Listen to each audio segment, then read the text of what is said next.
काल सोलापूर जिल्ह्याचे पालकमंत्री जयभाऊ गोरे यांची काल सोलापूरमध्ये पत्रकार परिषद झाली. त्या पत्रकार परिषदेमध्ये एका पत्रकाराने विचारलं, 12 वर्षातली मोदी साहेबाची सोलापूर जिल्ह्याची 12 कामं सांगा. तर पालकमंत्र्यांनी काय कामं सांगितली? आम्ही रस्ते केले, आम्ही देवस्थान डेव्हलप केले, त्यानं शेतकऱ्यांचं पोट भरलं, विमानसेवा केली, शेतकऱ्यांचं पोट भरलं. पालकमंत्री मोदी बरोबर आहे ना? ही 12 कामं 12 वर्षातली कामं केली. अहो गोरे साहेब, तुम्ही मला सांगा, जुन्या काँग्रेस सरकारने त्या सोलापूर जिल्ह्यासाठी उजनी धरण बांधून, त्या उजनी धरण बांधत असताना उजवानी डावा कॅनल 2 कॅनल मेन केलं.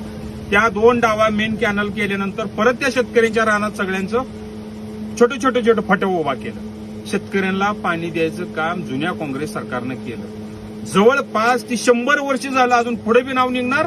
आतापर्यंत 60-70 वर्ष झालं, आतापर्यंत बी नाव निघतंय, पुढे बी 100 वर्ष काम निघणार. ही काम तुम्ही अशी भक्कम कामं करा. 12 वर्षातली 12 कामं बघितल्यानंतर मला हसू आलं. हसू आल्यानंतर मी शेतकऱ्याच्या नात्याने एक व्हिडिओ तयार केला. पालकमंत्री मोजे, ह्या सोलापूर जिल्हा स्वाभिमानी आणि सहकार क्षेत्रातला जिल्हा आहे. तुम्ही ह्या जिल्ह्यातल्या सहकार क्षेत्रात जो कारखाना बिलं देत नाही, त्या कारखान्यावर तुम्ही काय ऍक्शन घेतली? काही ऍक्शन घेतली नाही. आमदारांचं कारखाना, खासदारांचं कारखाना शेतकऱ्यांची बिलं वेळेवर देत नाही, ती 8-8 महिने बिलं देत नाही. ही कुठला कायदा आहे? तुम्ही त्याच्यावर ऍक्शन घ्या, ती आम्ही तुमचं स्वागत करू. दुसरी गोष्ट, ज्या लोकांना डीपीडीसीच्या माध्यमातून डीपी मागणे, त्यांना डीपी द्यायचं काम करा. ज्या पानंद रस्त्याचं काम करा, ज्या शेतकऱ्यांना मागणे पानंद रस्त्याची, त्याला पानंद रस्ते द्या. ही तुम्ही कामं करा, भक्कम कामं करा.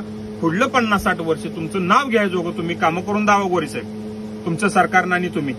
उगं काय तर रस्तं केलं, कुठं देवस्थान डेव्हलप केली,